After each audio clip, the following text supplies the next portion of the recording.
Before smartphones, before Netflix, before life went digital, Britain had its own rhythm. The clink of milk bottles at dawn, the swish of neon shell suits, the thrill of a trip to Woolies. These weren't just things, they were moments that shaped an entire generation. Today, we're diving into 10 unforgettable parts of 1980s Britain. Some are funny, some are strange, and some will hit you right in the gut with nostalgia. So settle in and let's rewind to a decade that feels both very far away and just like yesterday. Number 1. The milkman's rounds. Picture this, it's still dark outside, the streets are quiet, and then the gentle rattle of glass bottles against a crate. That was the soundtrack to mornings all across Britain in the 1980s. Milk wasn't just milk. It arrived at your doorstep like clockwork, neatly capped with foil tops. And of course, the cheeky birds knew the routine too. They'd peck right through the foil for a sip of cream before you even opened the door. It was a service built on trust. Bottles left out, coins tucked under the doormat for payment, neighbors borrowing a pint if they ran out. Today, you might get a food delivery through an app at 2 in the morning.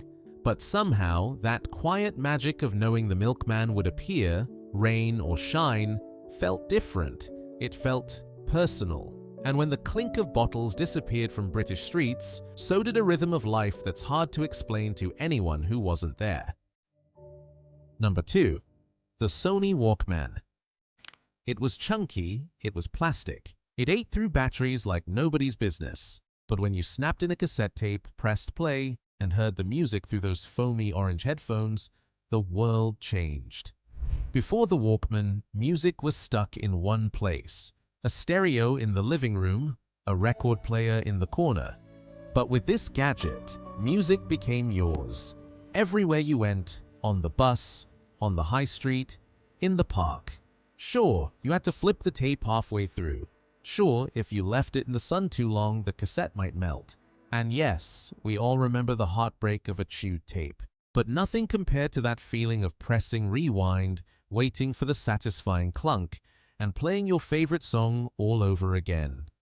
For many teenagers, the Walkman was more than a machine. It was freedom, independence, a way to turn the noise of the world into your own private soundtrack. Number 3.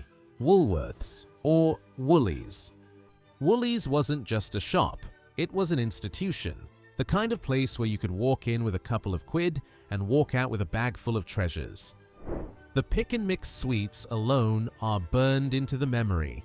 The smell of jelly beans and cola bottles, scooping way more than you meant to, and then the shock of the weight when you put it on the scales. But it wasn't just sweets.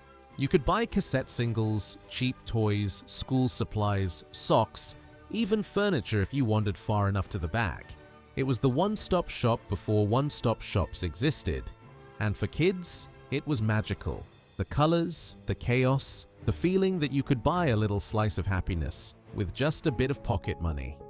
When Woolworths finally closed, it wasn't just another shop shutting its doors. It felt like the end of a ritual. And even now, decades later, people still call it by its nickname, Woolies, because that's what it really was. A friend, not just a shop. Number 4. Saturday morning cartoons.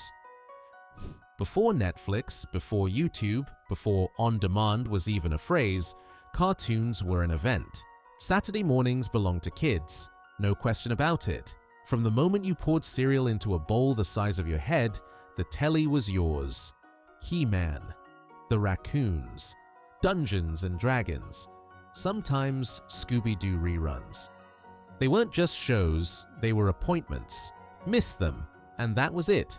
No catch-up, no rewatch, no pause button. You'd be out of the playground chatter on Monday morning, and maybe that's why they felt so special. The anticipation, the routine.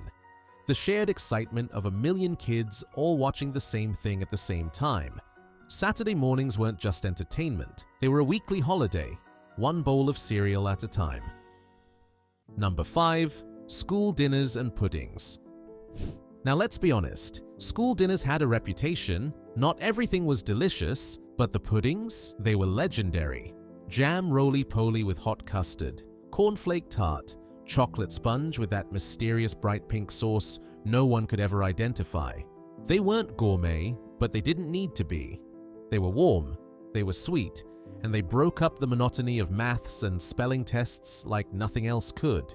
And of course, the canteen itself had its own atmosphere.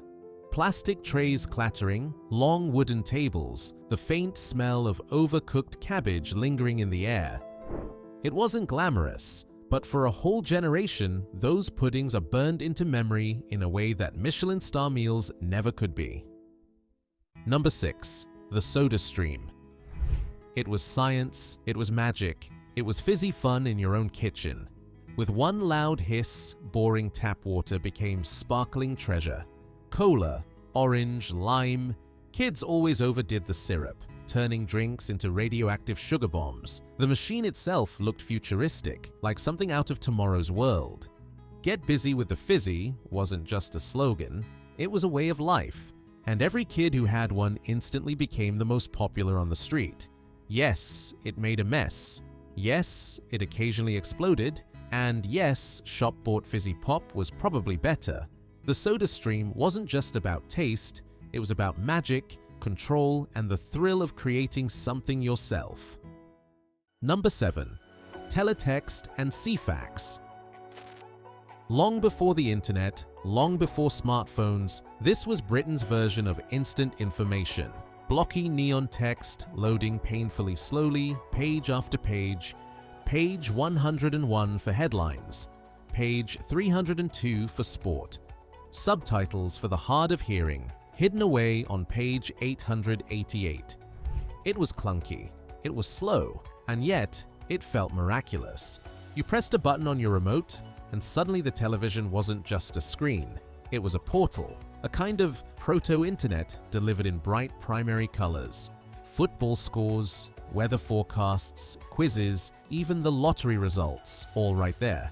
It was addictive, it was futuristic, and it was ours. Today, with live scores on your phone, Ceefax feels quaint, but for anyone who used it, those blocky pages were magic. Number 8. Knight Rider and must-watch TV. Some shows weren't just television, they were events. Knight Rider was one of them.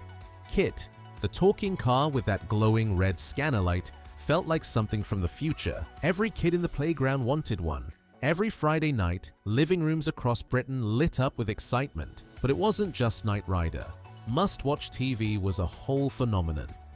Dallas, the A-Team, Top of the Pops.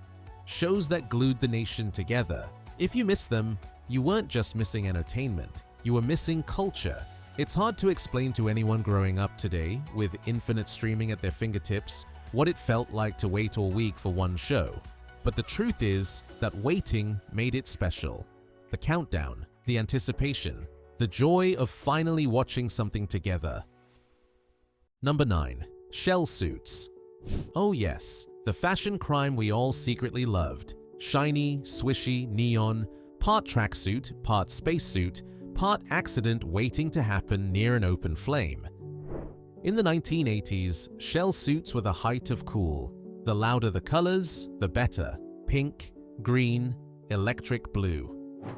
The more your outfit looked like a highlighter pen exploded on it, the cooler you felt. Were they ridiculous? Absolutely. And maybe that's the point. They were fun, they were bold, they were unapologetically 80s. Looking back, we laugh, but back then, those shell suits were everything. Number 10. The video shop ritual. Friday night. A trip to Blockbuster, or maybe your local independent video shop. Rows upon rows of VHS tapes, each one judged only by its cover art.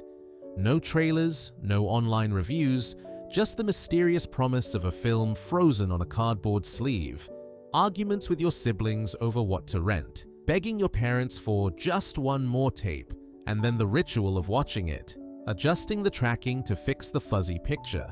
Pausing for snacks. Rewinding the tape before returning it in the slot.